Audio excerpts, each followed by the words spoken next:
Are you ready? Let's do it. Are you ready? This live Are you talk. ready? Live Are you talk. ready? Yes, sir. Are you ready?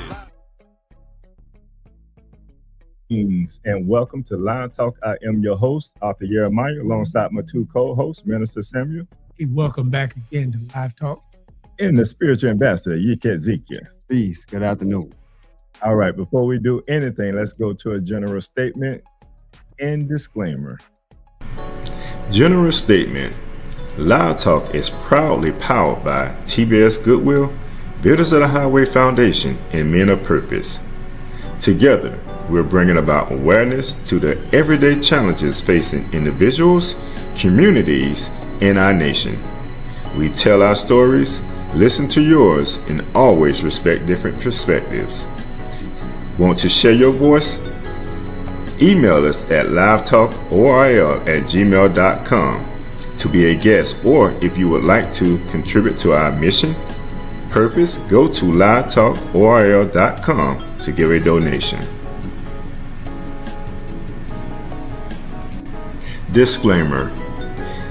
Information provided during this event and others to come does not constitute the official opinion of Live Talk or its affiliate entities. It is strongly recommended that viewers seek independent expert advice regarding any topics discussed, as legal requirements differ significantly across jurisdictions and are subject to frequent changes. If you have questions or concerns, you can always email us at livetalkorl@gmail.com, or you can DM us on Facebook and or Instagram at Live Talk Orlando.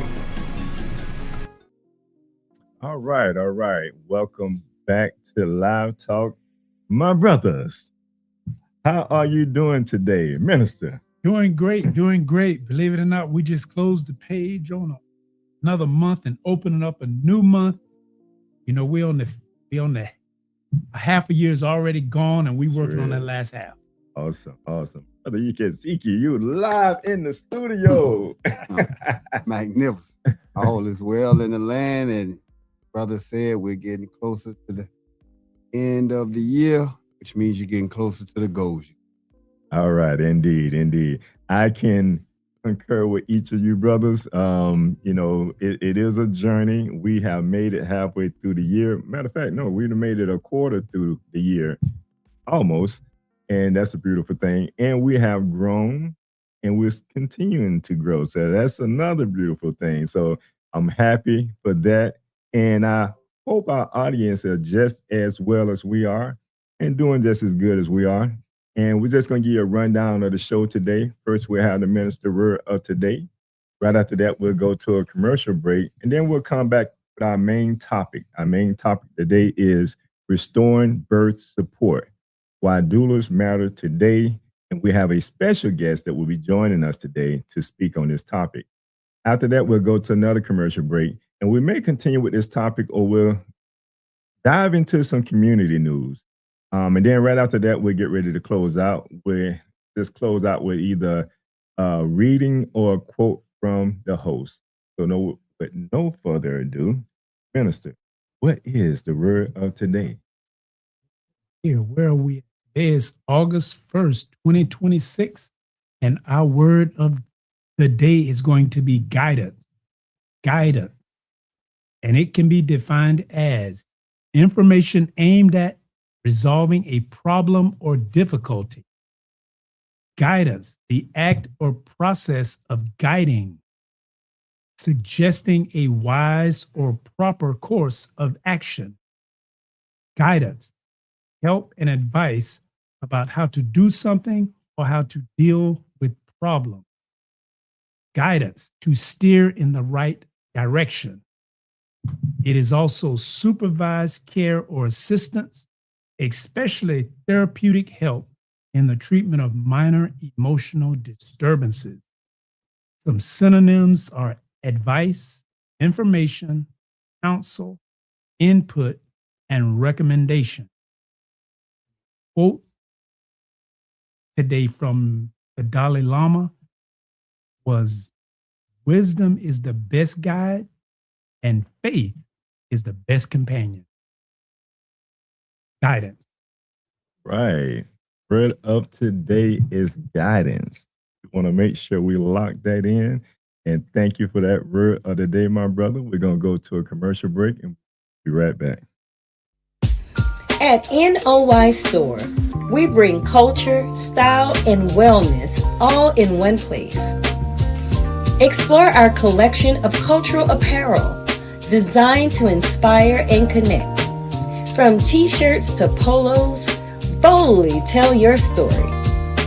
Need guidance on your journey?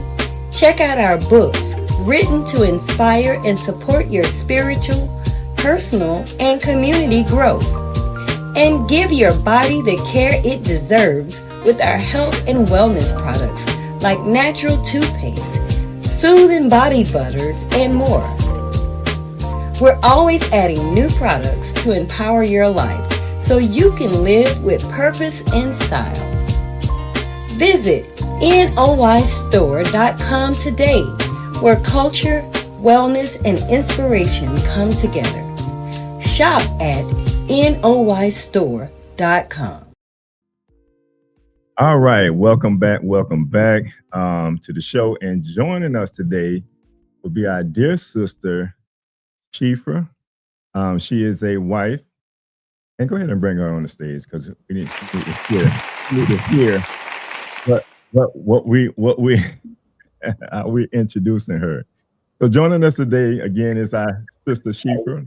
She is a wife, devoted mother of 4, and a passionate advocate for mothers, infants, and their families from West Palm Beach, Florida.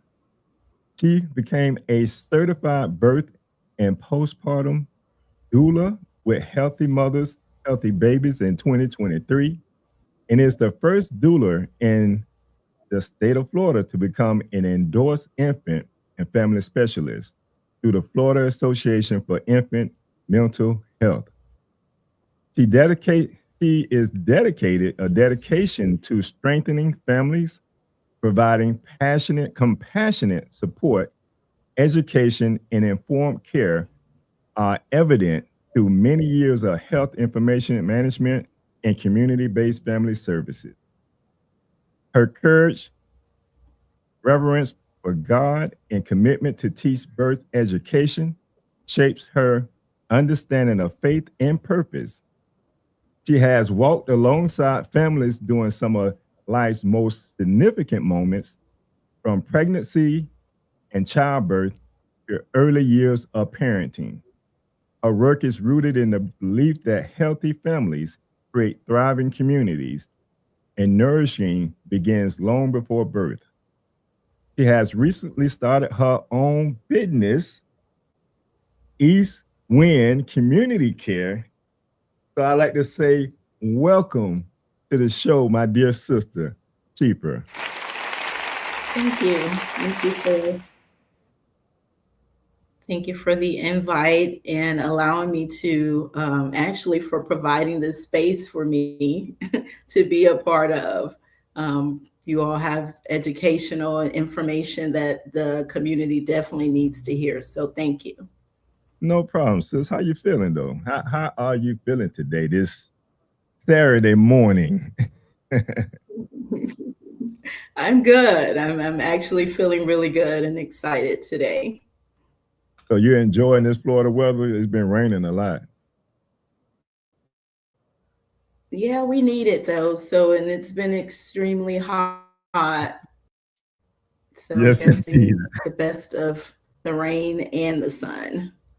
And you're down in West Palm Beach, so you stay close to the waters down there. I'm actually really close to the water. I'm one exit over from what they call Singer Island Beach. All right.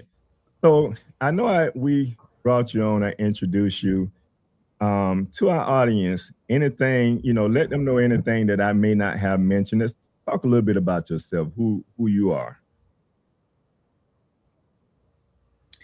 Thank you. Well, as you mentioned, my name is Shiphrah. I am a wife and a mother of 4 sons. Um, what can I say about me? Yes, I'm from Palm Beach County. I have a background, almost 10 years in health information. I studied to become a doula, which actually was a surprise because after raising my 4 children, and I would say I was a semi-single mother, which made it difficult, of course, to raise them up without, or should I say, not having things that we needed. So I always took a love and attachment to women that were single or raising their children alone. And the opportunity came for me to become a doula. So I definitely jumped on that. In 2023, I became a certified birth and postpartum doula. And with that certification, the doors opened up for me to become an infant and family specialist. And here I am. Awesome. Well, we're happy to receive you. The information that you're about to share today, what we're going to be talking about, is not talked about in a community like that. So it really intrigued me just hearing you just mention that you was the first. State that again, because you said in Florida the first certified. State that one more time before I get it wrong. That's okay, sure. I am the first doula in the state of Florida to become an infant and family specialist. Right. So that's something huge, sis. I mean, when I heard that, I was like, we got to talk about this. And we got to bring my sister onto the show so she can share with the audience, with our listening audience, because we connect with the community. We try to connect with the community on levels that the community can receive, because education is paramount, as you may know. So just being able to bring you onto the show and talk about this, and I think is huge, brothers. I know we introduced her, brought her in, and we're talking a little bit about what her background experience, and I know you brothers have some questions as well. I will open up the floor and let you brothers kind of jump right in there. I'll start off because it's like, we go probably have to circle back because she's first certified infant and family specialist. But I would like to go back to the very beginning, because we talk about doulas in our community, but not enough. And it's kind of, I don't think we're educated enough. So Shiphrah, if you can indulge us, enlighten our audience on actually, what actually is a doula? What do they do? Because I think some people are not aware of what it is and how important that is. Absolutely. Yes. Thank you for asking that question.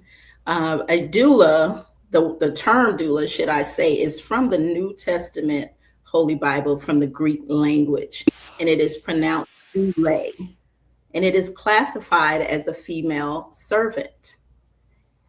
And as a doula, I am a highly trained non-medical professional that provides guidance, physical and emotional and informational support to birthing persons and their families. Doulas advocate for positive birth outcomes. That is really that's what we do. We make sure that moms have all the information that they need from the start of birth through postpartum to make sure that they're healthy and that their infants are healthy as well.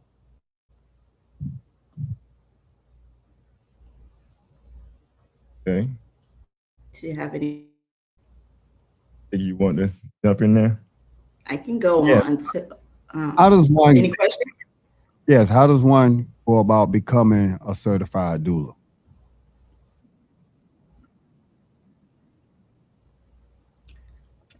I joined with Healthy Mothers, Healthy Babies. I'm not sure how broad they are in the country, but you can definitely go online and look it up. There are hundreds of different places where one could become a doula if wanting to. That's male or female if you wanted to become a doula.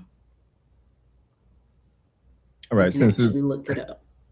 awesome. I'm pretty sure you may share some tips at the end for those, I would say, those really considering becoming a doula.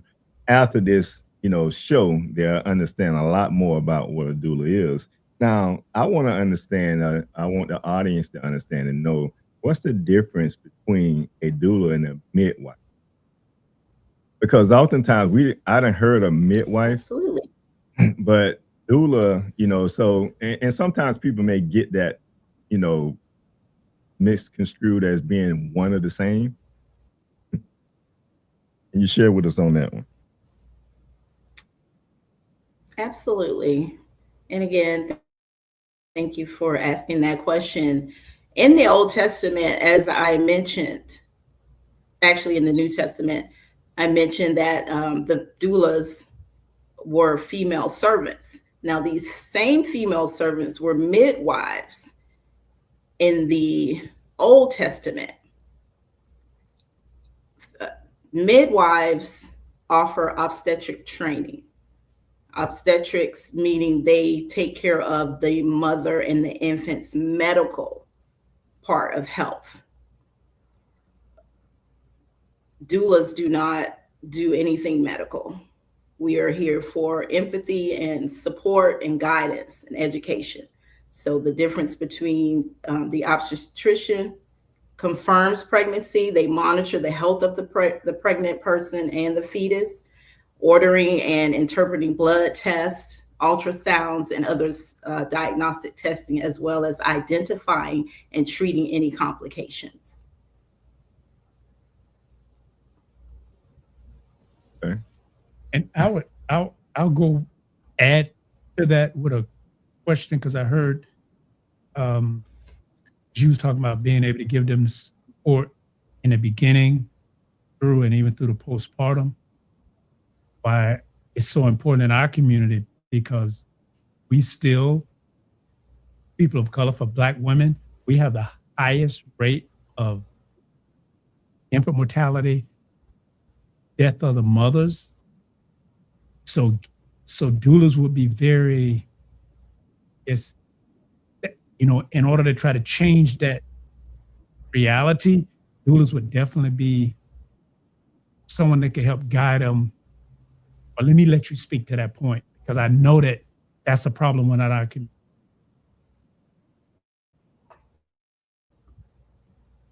Yes, it is. I first want to clarify that the term doula is about 50 years old. The work itself is ancient. Throughout history, women have supported one another during childbirth in communities around the world. And I'd actually like to take you back to a little bit of history. So remember, in so-called Black or African American midwives, indigenous healers, and herbalists provided healthcare based upon generations of experience and self-knowledge. In about the early 1800s, since most so-called Black or African American and indigenous women lacked state licensing, training, and regulatory requirements, they were excluded from medical schools. Segregation and discrimination and lack of education also played a really huge part in enabling them to become certified. So, which means that we lost, without being able to practice, we lost the community support. We were no longer recognized as birth workers or trusted women in the community to support women. So the Flexner's report came out in the early 1900s, which recommended closing schools that did not meet new scientific standards. And its purpose was to evaluate every medical school in the United States and in Canada to recommend reforms. Now, these reforms were supposed to change medical health education into an improved form of medical education. The reshape of this education made it difficult for midwives or herbalists to practice without adequate training. They were shut down. So in generations to come, the communities lost, like I mentioned, the trust of birth workers and herbalists whose knowledge had been passed down from generations. And you were right, the mortality rate for Black women is much higher than any other race or nation. We are the first ones to have to have surgeries or that have medical conditions when it comes to birth. And some of those reasons began with lack of care or being mistreated in the facilities that we seek care from.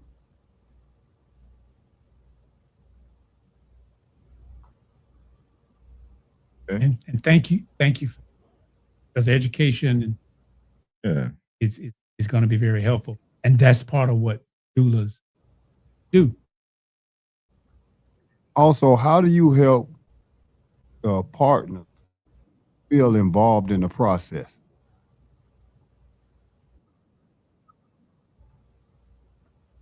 I'm sorry, can you repeat that? How do you help the couple feel involved in the process? So basically, is that support just for the one that's birthing the child, or is it for the couple, like husband and wife? Okay, I know you support the mother so in childbirth, but that's what he asking. And that's another great question, because yes, thank you. I couldn't hear, but yes, the way that I help families is that I meet either a maternal mother who may just be alone, or if she does have a partner, which could be the father of the baby, it could be her mother, or anyone advocating for her. But what I do is I meet with the client, I sit with them, and we discuss what that maternal mother wants for her pregnancy. And I enlighten her with information on what is available and what advocacy looks like. And what advocacy does look like is me being there to support where they're, so dads usually, if we can keep it real in the hospitals, when it's time for delivery, dad is just there. He doesn't really know what to do. He's just there. So I encourage him to give the mother encouraging words to let mom know that it's okay, and we kind of talk about these things before we get to the hospital. I kind of don't want it to look like I'm the one that's doing it. So I encourage dad whenever I have the opportunity to speak words of inspiration, to let mom know that it's going to be okay to rub the belly. I walk through the halls with mothers during their labor. That society now tells us that, we're supposed to lay on our backs to give birth, but I have never heard of any pregnant woman who's in labor that says, I want to go lay down, So I teach them those things. I teach them about doing what their body feels, which means moving around, sometimes even standing in a certain position. Now, these moms would have to check with the facilities that they're going into if they're having a facilitated birth, to check if those things are allowed, because the system is just set on, you come in, we provide our services the way that we do it, and the way they do it is to push the medications. I let the families know that their bodies produce, pain-killing hormones on its own. If your partner or your doula is there to support you, there are different methods that these parents can take, or maternal mothers can take, to reduce pain throughout their labor. So yes, I'm just there to advocate, to make sure that they know that they have choices in the hospital, because the hospitals or medical facilities, birth centers do not let them know that they have choices. And as women, we feel like we're in labor. All we want to do is just push this baby out, and when it comes to us having that mindset, we don't understand that birth is supposed to be an amazing experience. We're bringing life into the world. So you want to be felt special during this time, which means having options, going to the hospital. Maybe a doula you would say to your doula, you want the lights to be low in the hospital. And that's something that, we would advocate for, or let the hospital know before we arrive. You may want to play music, so your doula's there to make sure that that's set up for you. Making sure that the parents know that how important skin to skin is right after having birth, excuse me, and delayed cord cutting is another thing that's really important that doulas advocate for. So I'll take a little break in case you all had questions. I got a mix of. It goes back to when the minister asked you a question, and then I just want to follow up on the question that was asked by Brother Ezekiel as well. As far as what the minister asked you in regards to our community and dealing with, our people within the community, like, in your opinion,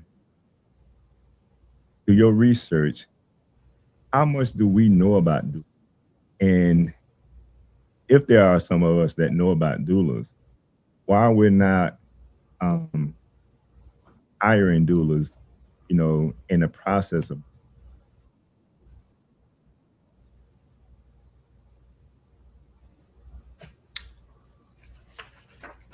Okay, you did break up a little. Okay, let me. If you don't mind repeating. No problem. No problem. I might be a little clearer this time. In our community, in the Black community, why we don't hire doulas, considering what statistics say about the death of our women going through birth? Why that's not something that we talk about in our community, from your opinion? And then if you do have some research or, information behind that, can you share that with us as well? Okay, so just to make sure that we're clear, you're asking why do we not have doulas in the Black communities? Yeah, why it's not talked about as much, and why we don't hear, like, because we hear this high rate of fatality of our women going through birth, and this high rate of death that's happening. But you sharing something today that can be a solution to this here. In your opinion, or through any research that you have, why we're not hiring doulas today in the process of our birth? And basically, I'm just asking from a Okay, opinion great. standpoint, Thank you for or that. if you do have, Yes, well,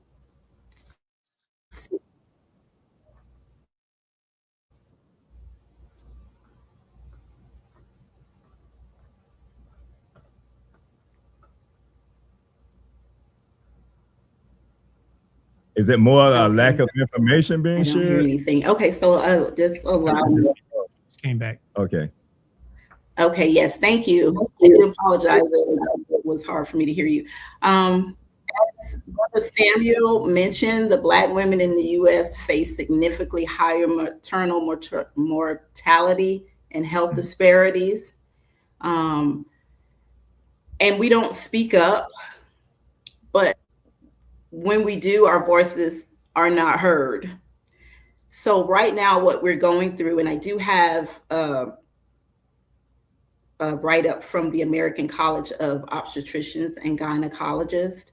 But before I read that, I just wanted to address that question. So we don't hear about doulas in our communities as much because of what I spoke about earlier. The Black women with experience, which we call midwives back in the day, who did not have medical training, before it was made official that all medical facilities providing medical assistance, had to be licensed. And that took place in the late 1800s. So before that, there were statistics done where the bodies of white women and European women were bodies that, what should I say, or studied as the bodies that scientists and physicians determined all women to have. So we have babies differently than any other nationality. And you would say, what do you mean? A birth is a birth. We have different types of complications. We have different things going with our bodies that some of the women themselves don't understand what's going on. So what do? We run to the hospitals. We don't trust those people anymore. And what happened was, as I mentioned, when the doulas, were not trusted in the communities, now statistics state that the American College of Obstetricians and Gynecologists state that having a birthing person or an advocate with you, no matter what that looks like, we have better birth outcomes now, less cesareans, shorter labor terms. And I'll go ahead and read what it says. It says, while the majority of births in the United States take place in a hospital or accredited birth center setting, there are patients who prefer to give birth outside the hospital and who prefer a non-physician birth attendant. Rates of planned out-of-hospital birth are expected to continue to rise. There have also been an alarming increase in labor and delivery unit closures in recent years, putting access to a nearby delivery hospital out of reach for a growing number of patients. More than 100 rural hospitals closed their labor and delivery units since 2020, impacting the majority of states. Over half of our rural hospitals in the United States do not offer labor and delivery services anymore. So these hospital and birth centers that are both licensed and accredited are the safest settings for birth, is what they're saying, while also recognizing that each patient has the right to make a medically informed decision about where and how they want to have their delivery. So because of that reason, not being educated, not having the money to become licensed is one of the reasons that doulas did not exist, but now we're on the rise. So this podcast helps put the word out there that doulas are available. Insurances are accepted for doula services. And any questions? Awesome. No, I love that, because see, I want to now go back to, that's a spinoff of what my brother Ikezike had mentioned, because he asked you about, that's the support around it. And you talked about the before, you talked about during. What does that look like for a doula after the birth, after the child has come? Yeah, so we do stay with the maternal family for about 6 to 12 weeks after birth. And we're like a nanny in the house. Actually, we help with breastfeeding. If the mother makes that choice to breastfeed, we help teach the mom how to latch. We may help bathe baby at times. We give education on the proper way to change a diaper. Some moms or dads don't know what that looked like. So we provide that information. For myself, I provide different information on aftercare for mom. And again, after birth, the breastfeeding, the skin to skin, which helps regulate the baby's blood pressure, helps with bonding, and we teach those things. And overall, the families, especially dad, is really grateful for the information because some of the younger generation, they just think that we go to the hospital and we have babies and we come home. And there's more to it than that if we want to have a healthy outcome and a safe space for baby. And of course, there are several different types of resources that are available for parents to get this birth education. Okay. I mean, that's good to know. Because as a dad, and excuse me, I mean, a lot of the terminology you sharing something with me that's new, So when I speak on a term or express a terminology, it may not be something that I had known of prior to our interview and communication this show today. So excuse me if I would say something that may not align with what you're used to hearing.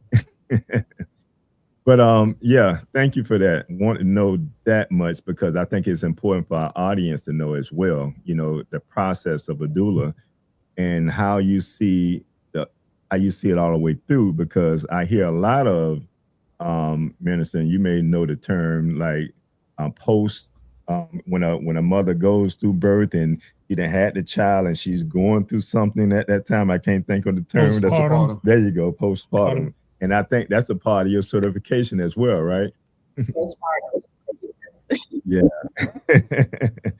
But I think I think it's very important that and no need to. Go ahead. Yes, ma'am. Yes, postpartum. I just wanted to say there was no need for apology. I understood exactly what you were saying. The screen was lagging a little bit. That's why I didn't understand earlier. But as a postpartum mother, that is a significant part of a female's healing term.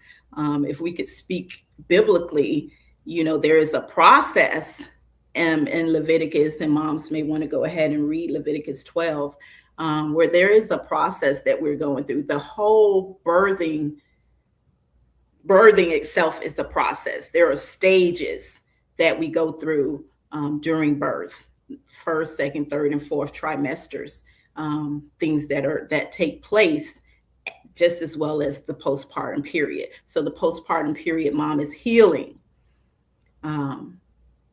Mom is healing during that process. So it is an important process for mom to know what is actually taking place. And that's part of the birthing support that we lend during the postpartum period.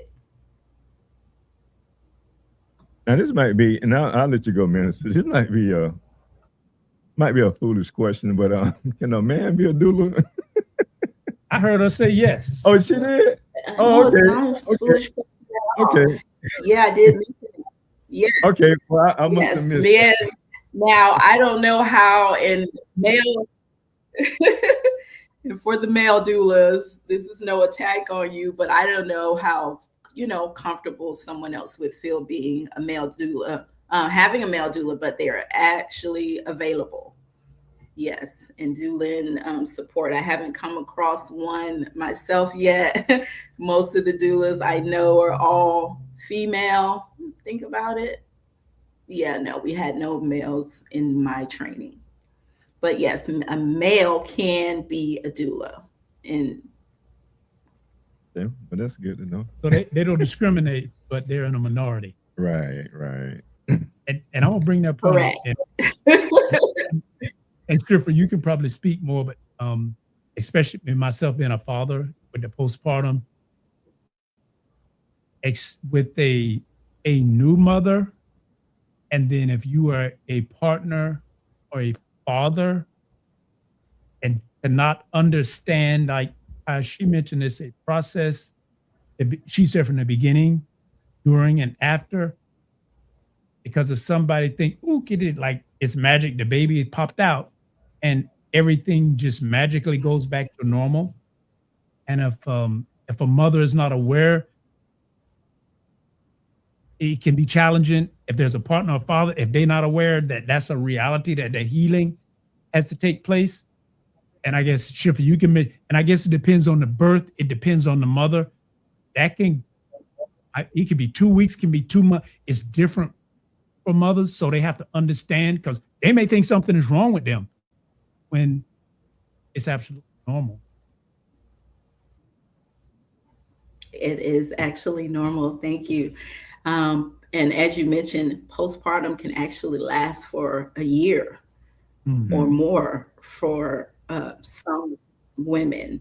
One of the more important things we want to know about postpartum is that during this healing process, dad also suffers. He goes through sleep deprivation. That is a big deal. Dad, remember, mom is at home taking care of baby, and if dad is working, that's a problem. Dad has to get up for work, tired, exhausted. So those are things that, we teach them. Planning is the most important thing when it comes to advocacy and postpartum. You definitely have to plan. If you don't have a plan of how you and mom and whoever else is a part of that birth support is going to take care of the baby, the birthing system, I'm sorry, but you have to have it, because if you don't, you're going to feel alone. You're going to feel tired. You're not going to get the rest and proper healing that is necessary. Mentally, we are bothered during the postpartum period. Some people can go through some real horrific times during postpartum. It is a natural process, but if we don't have the birthing support that we need, most of these moms, sometimes that's when it takes that longer process, a year or maybe 2. And the mothers don't even realize that they're having this situation. They think that it's normal, or they don't know what to think. They're just doing it alone, or they're doing it with their birthing person, and they don't realize why some of the outcomes or some of the things that they're suffering from takes place, because they don't understand that during that postpartum period, their mental health is bothered. They go through mental distress and emotional distress during the postpartum period. So advocacy, a doula being there, helping, even if you have other children in the home, we kind of assist. Some doulas may even cook for your other children. We take care of the baby. We'll come over for an hour or 2 and, help you with managing your system, showing dad things that he could be doing, while mom is getting rest, and letting mom know that the time when her baby's sleeping, that is the time for her to get up and move around and do things that she needs to do. How is it? While not putting too much. Oh, no, that's great information. Definitely informing the people what doula's duties are. Now, my question is, as a doula, what is your role in a lotus birth?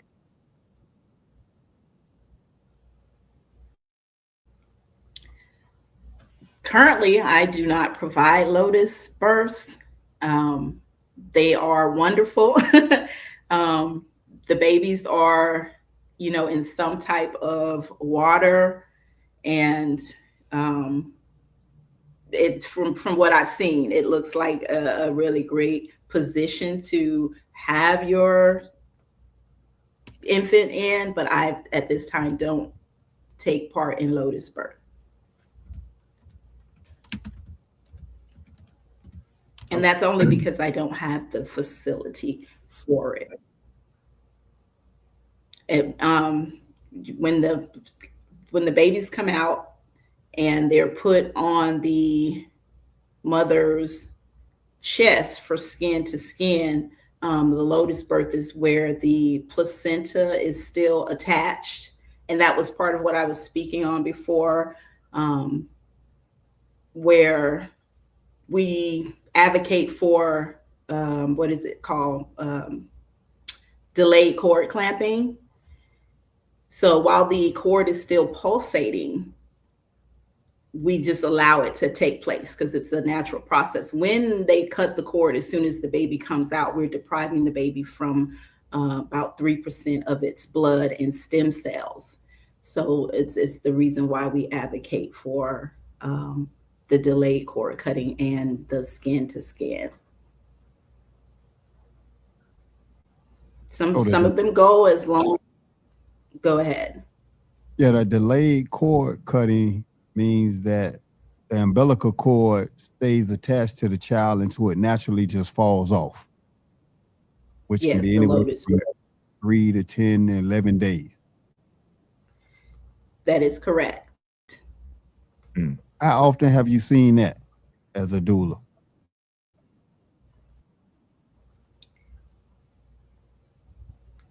A lot. About 10 to 12 times. That is one of the things that mother enjoys, having that skin to skin and delayed cord cutting. It gives mom and baby time to bond, allows the baby to look. So baby's seeing the first sight that the baby's seeing is mom up to about 12 inches. If you hold the baby up in mom's face, you want your face actually to be the first face that the baby sees. So yes, it's been about 12 births that I've attended that has taken place. And a follow-up, were those home births, or were they able to do that at a facility? I have not attended a home birth. All of my births are advocated in a birthing facility or hospital. And I'd just like to, when you ask that question, to state that I do think that it is really important, even if you're having a home birth, to have some type of medical facility expecting, or for you to come in, even if you don't need the services, but just to let them know to register with some type of medical facility during your pregnancy. I do think it is important. When we have home births, they're not always successful. And in that emergency, you want them to already have the information that they need, or it will delay the process significantly.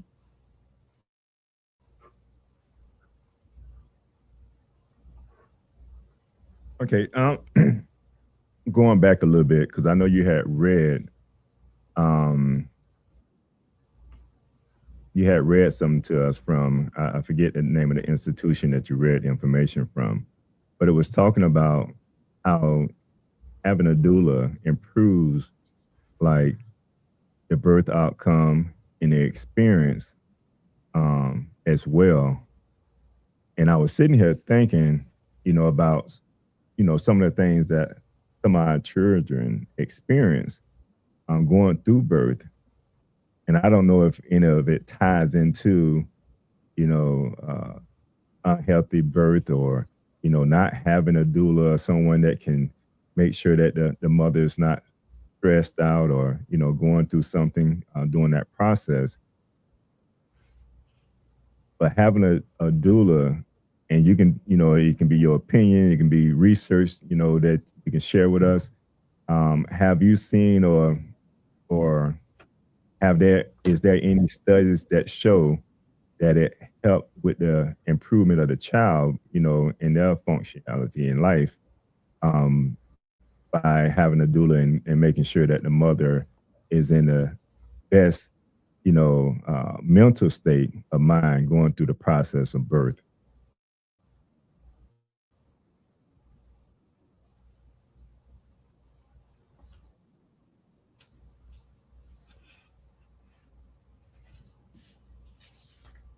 Did you hear my question?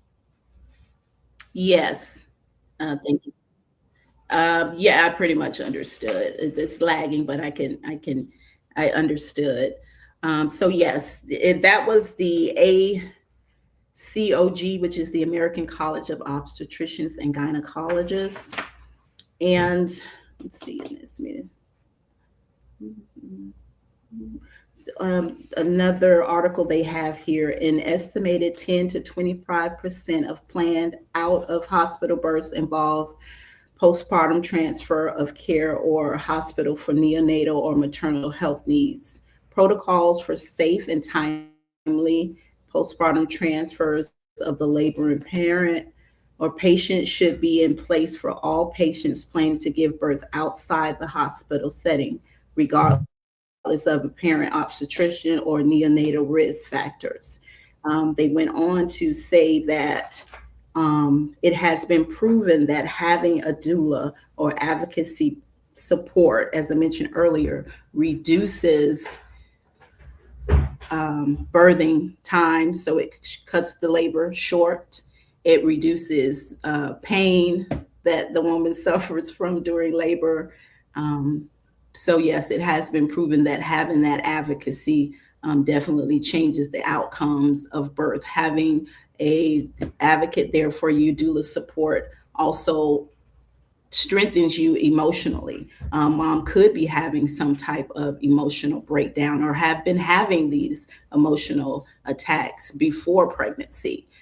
So a doula coming in while the mother is pregnancy also enlightens that emotional and mental load before labor. Okay. And one of the things that I was just thinking about, because even in our community, and it can be all communities, when it comes to some of our children being on the spectrum, like, does that have, like, having a doula or having someone that can support that mother through birth, is there any studies that show that that can improve the health of the child and his or her functionality in life? You are spot on. If you don't have any research on that, yes, you are definitely. Yeah, I did, and I was looking for it while I was talking.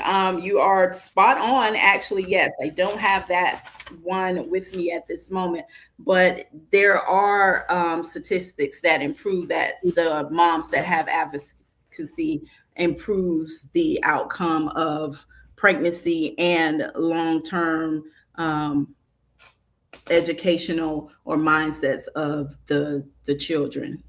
Okay. And their health. And I wanted to double back to this because you mentioned it and we kind of went right past it.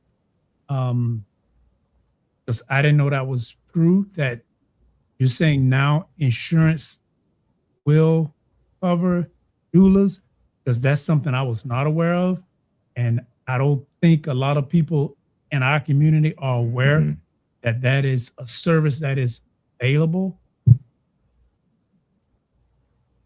Yes. So we do at this time accept Medicaid.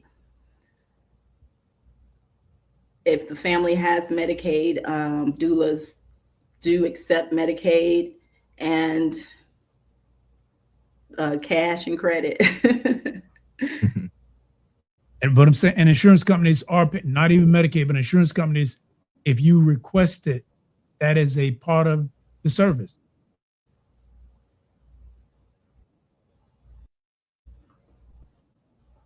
Because I didn't know that it was. I thought it was strictly something you had to pay outside of any insurance.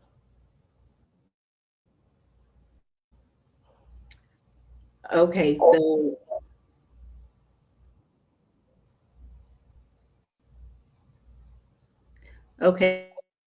so no, yes, we do accept. I accept Medicaid and cash and credit at this moment. You may be able to use some of your other insurance for birthing and postpartum needs for your doula. So yes, we do. You can some of the insurances do cover our services.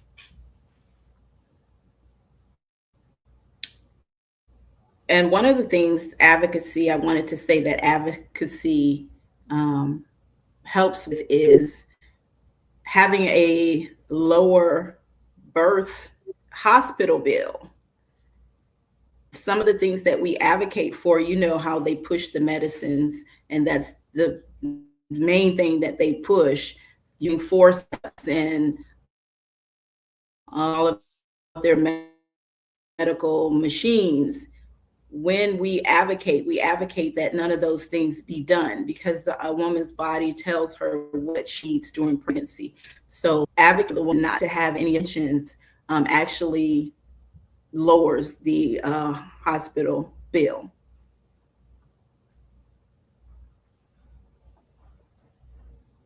So if that's true, then why the widespread endorsement of these medicines in the hospitals if a woman's body naturally provides what she needs to take her through the birth? It's all about the money. It's all about the money. It's the systemic way of life for them. We are, you know, either patient, member, however you have it, they have their way of, you come in, let's give you this medication so we can get you out of here. It really has nothing to do with the respect for life, a new life coming into the world. I'm not for every place or birthing center or hospital. I've had my experiences, and I have 4 children, 3 births. I have a set of twins. So my birth experience was terrible. And the things that were, when they told me I needed to have a cesarean, I didn't know what that was. I was 21 years old and I didn't know what a cesarean. I'm like, what? And then when they told me what they had to do in order for me to have this cesarean, I think I held out for as I could. The medications, they, you know, the anesthesia and all of those things that were sometimes medically necessary. But the physicians in the hospital, they push these medications and these operations on us for their own convenience. It's not always medically necessary. So I birth times under medication that I probably didn't need. So they're pushing the medications because of money. If you don't have the medication, or if you do not accept the medication, they'll come in there. They come in the room, they'll get in between the doula and the patient, and they'll rub the patient and say, okay, how are you feeling? Do you think we can go ahead and give you an epidural, or whatever they want to give you? Some of the, I don't have to name what they are, but they will give you the medications so that they can go ahead. Those medications introduce labor. And if your body isn't ready for that labor, guess what? Labor pains contractions are about to start. So now you're going to be contracting for hours for no reason if you didn't take the medication. And they push the medication so that they can go. And usually what happens is, once those labor pains start after you accept the medication, now they have to give you a cesarean because you've been under distress for too long. Right. I think we're at the top of the hour. We're going to get ready to go to a commercial break. But when we come back, I want to get a little bit into education around the community. We'll get a little bit into cost, and we'll get a little bit into key takeaways as well. All right. So stay tuned. We'll be right back. We're going to go to a commercial break. Because Scott & Associates always treats me like family, I refer my family to them. So when preparing for my taxes, and I know exactly what to bring in coming in, it makes the process so much easier. Anyone should hire Scott & Associates because they are professional, respectful, and very knowledgeable. And with all of my heart, I can always count on them.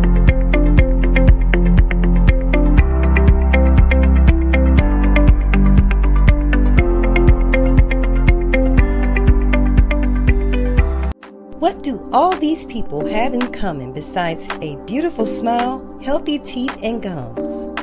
They all use Zodi toothpaste. Zadi toothpaste is made with all natural ingredients. Zadi toothpaste is fortified with moringa and baking soda. Zadi toothpaste is suds-free, making it an excellent choice for kids. All natural, fortified, and suds-free. Get yours today at noystore.com.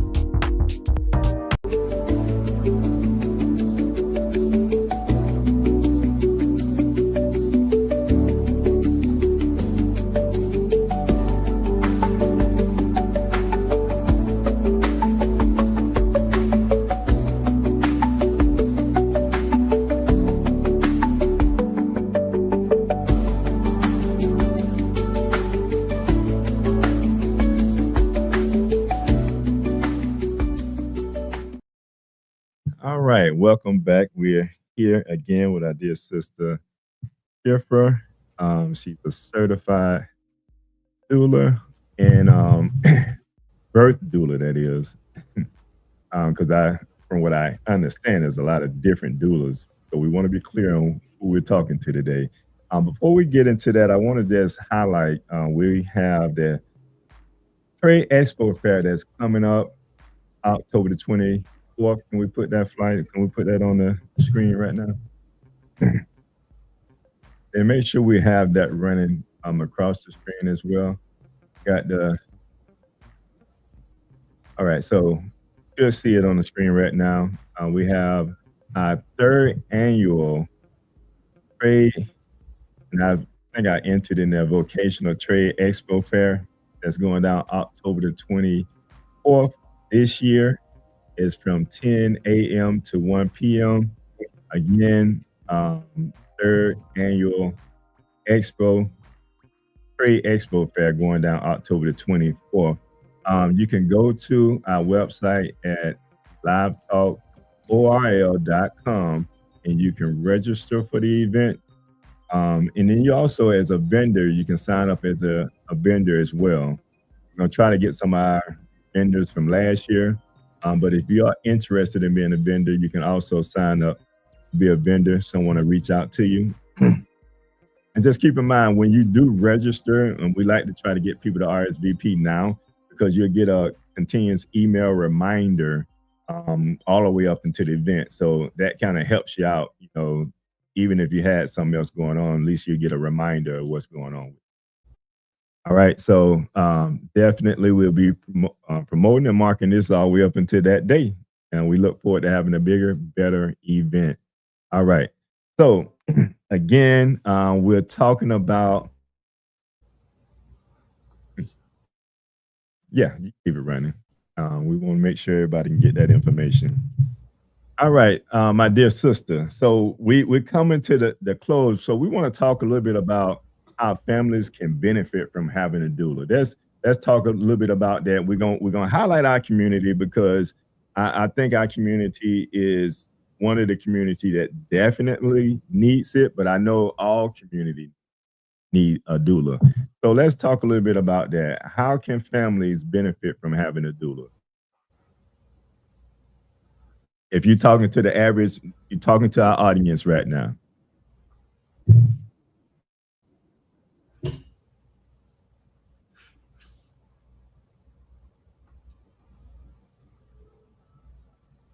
I'm sorry if you said something, it didn't come. Uh-oh. Can you hear me? Yeah, I think my connection is a little bad. Go ahead. Can you repeat that? I can hear you now. Okay, I'm sorry. I said Can you hear me? Yes, I can. Yes, ma'am. I said we winding down a little bit, so we just gonna get on the, kind of talk to our audience right now.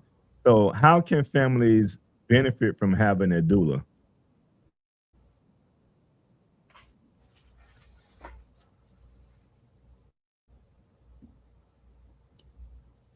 Did you not hear me again? Okay, so families can benefit. Yes, I can hear you now.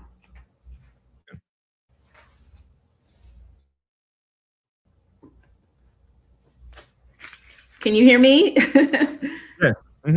Go right ahead. Okay, can you hear me? Yes.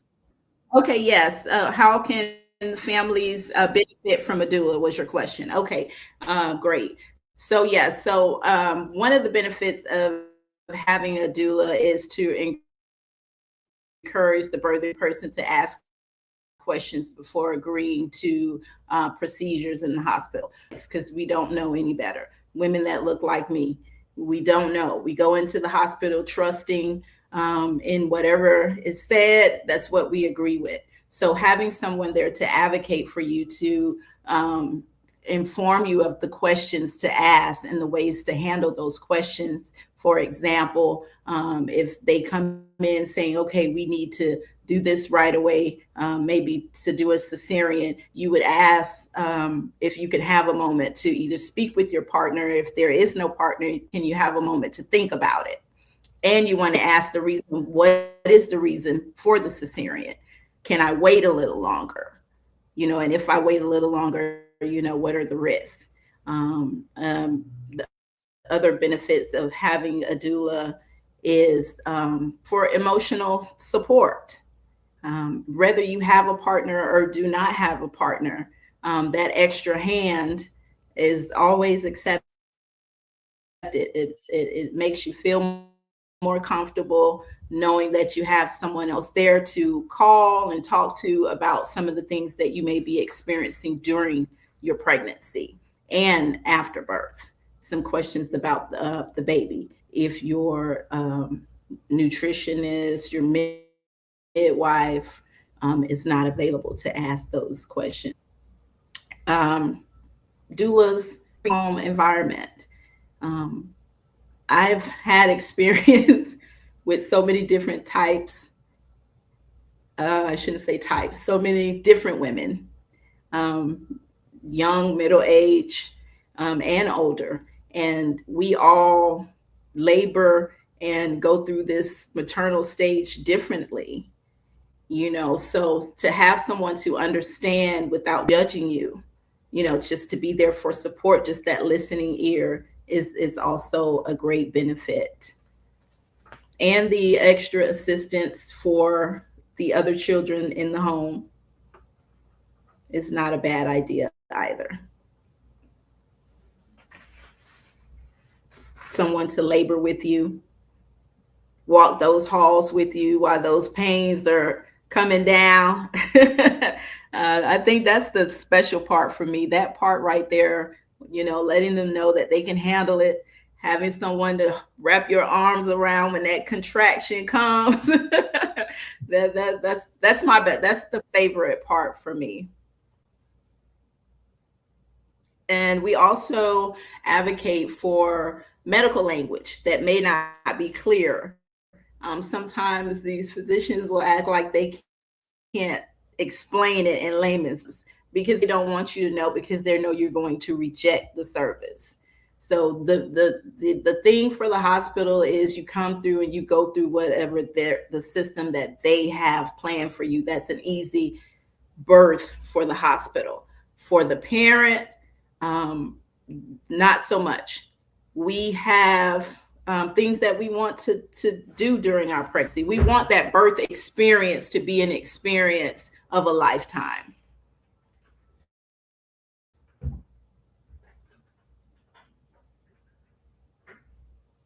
Do you have any questions? Yeah, you want to ask about the business? Yes, Sister Shiphrah, because I know you recently started East Wind Community Care, and you talking about a lot that you do, but if you would like to, you know, tell us something about your business, or if you want to talk a little bit more about your business, by all means, now would be the time to talk about it. Tell us, you know, what we need to hear, or what you want us to.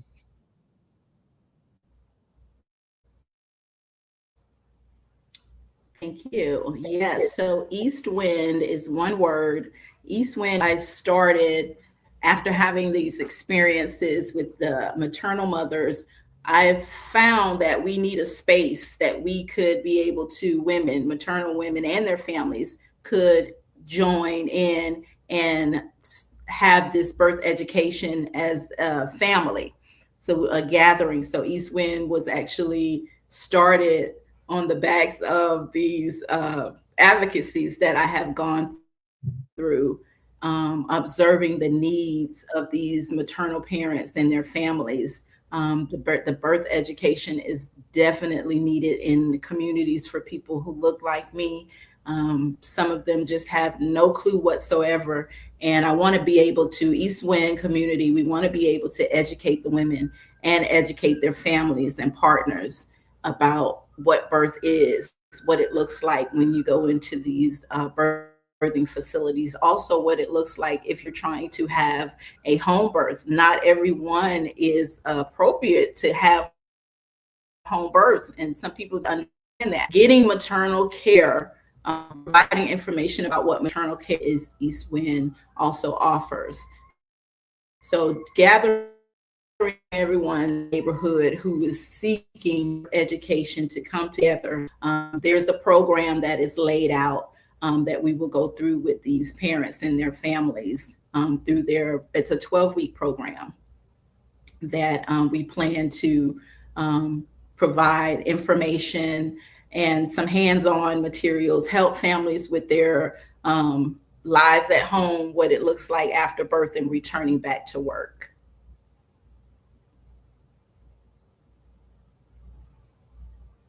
And that last part, returning back to work, has a lot to do with how the mother will work on breastfeeding when she returns to work, if she chooses to breastfeed, because we push that.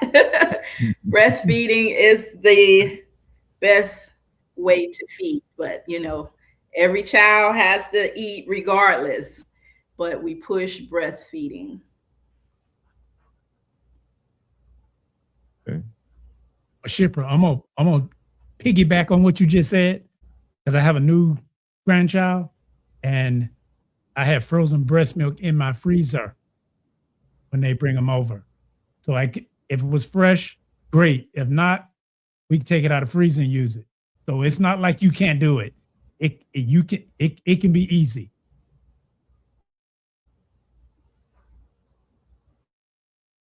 And that's a good thing. Froze up. Oh, did it? Okay. You still there, sis? You can hear us? Yes, I'm here. Okay. It seemed like we're having some buffering issues here and there. Okay, go ahead. Can you ask? What I said is because I have a new grandson and I had frozen breast milk in my freezer. So when they brought them over, I could use fresh or I could use frozen, so it doesn't have to be hard. Mm-hmm. Not difficult.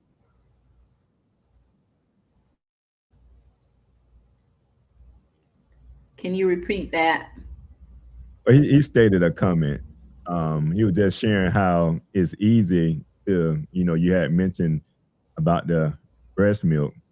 And he was just stating how easy it is to do the pump and put the milk in the freezer and keep it fresh. Did you hear that?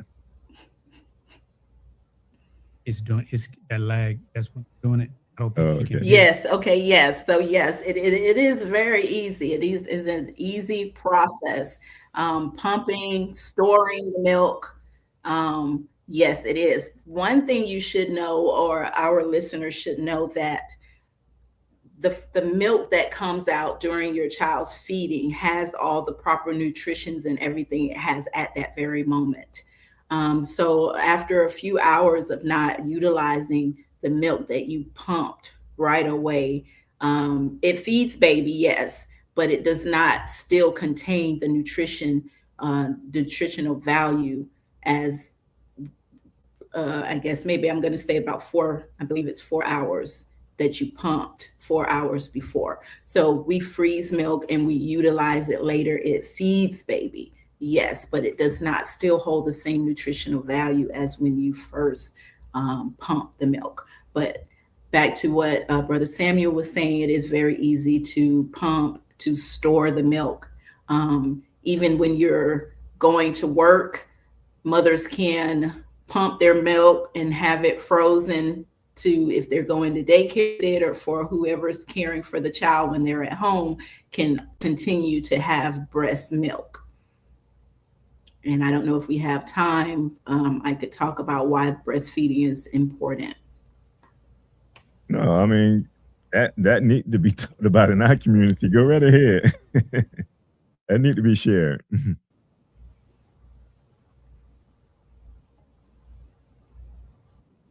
Go ahead. Definitely. Yeah. So breastfeeding is the best nutrition for our babies. The body designed this milk for this purpose. And breast milk, the colostrum, the first milk that comes out, your baby's first feeding, that milk is an antibiotic for the lining of your baby's stomach. That is the first thing that goes into your baby's body and lines the infant's belly for protection. It is set up like an antibiotic. The production enters your baby's body and lines your baby's belly with a protective lining, health and tissue repair. This milk is also good for breast milk, brain. So breastfeeding supports the womb of the mother, the healing after birth, due to its growth factors and nutrition content. It is free. It is on demand, meaning it is always available, and it supports bonding. I know you asked me a question about statistics earlier. Statistics has shown that breastfeeding your child definitely, how can I say, makes them smarter and more knowledgeable in their growth, in their cognitive growth. And all of the other formulas are made in a lab, and there are some plant-based. They're either plant-based or animal-based or both.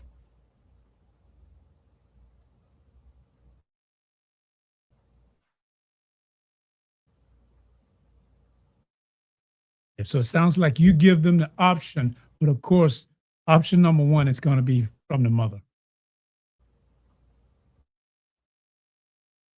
Before they wash off. Could you guys hear? Can you hear me?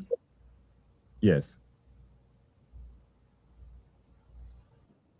Okay. I did want to mention also, I mentioned skin to skin with baby right after birth, which means not cutting the cord, laying the baby on mom's bare chest. I also just wanted to note that if mom, for any reason, has a medical emergency, dad can also do this bare skin to skin method, which regulates the baby's heart rate and is also for bonding time. So whoever the caregiver is, if it be dad or someone else, you can also do skin to skin. There is also a white substance on the baby, a waxy white substance is the vertex. This is also acts like a protective covering for the skin. While baby is in the inside, this white waxy substance keeps the baby safe from infection. On the outside, you do not want the hospitals to wash this completely away. You want to have this stay on your baby for, I would say, at least a week, 7 days. Your baby's skin is still developing outside of the womb, and this white waxy substance protects the baby from infections and dirt and bacteria. I know we're getting close to the end of the show, and I just want to ask you, do you cover all of Florida, or is it just West Palm Beach?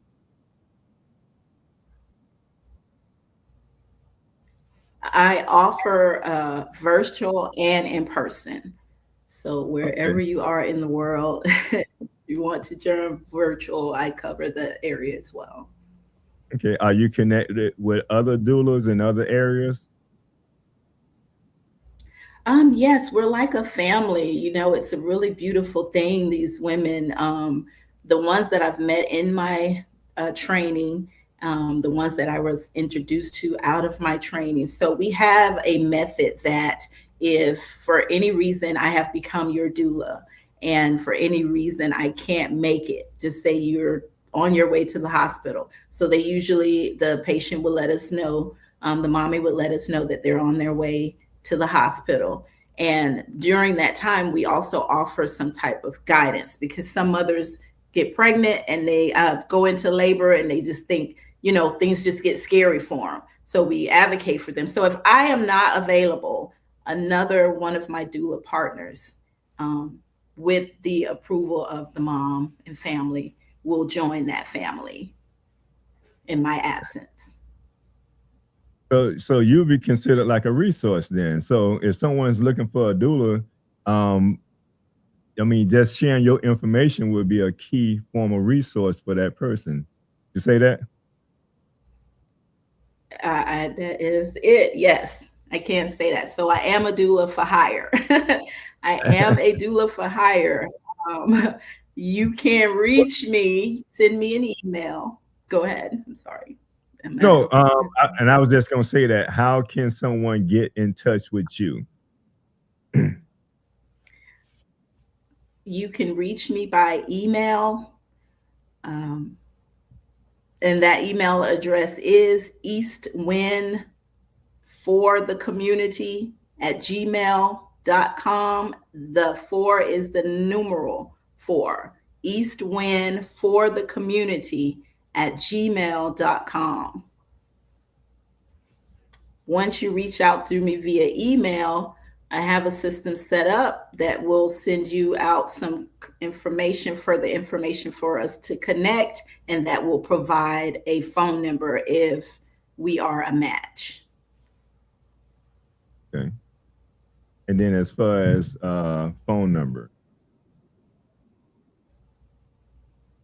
Yes, so 954-300, so 954-300-1683.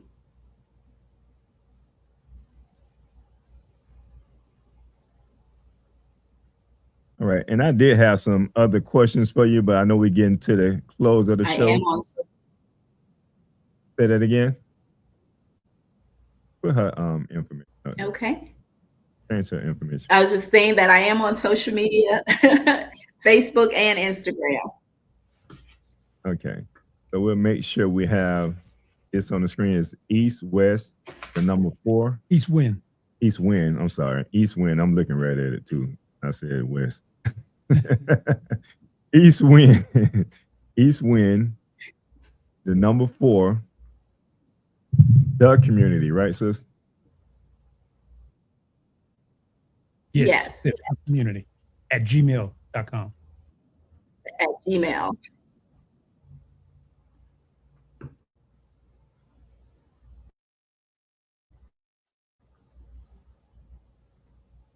Got that up there? And also put in her number, 954-300-1683.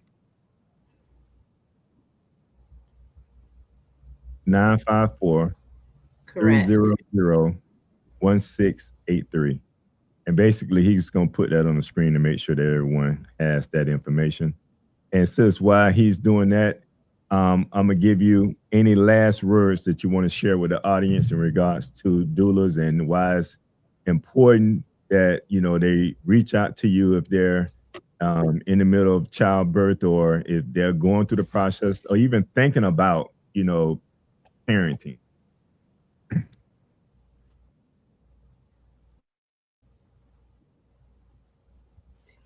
Okay, yes. So as we've been talking about today, what a doula is, and you've learned all the information about our advocacy and the support that we give. So if you're interested in a doula, the information is on the screen.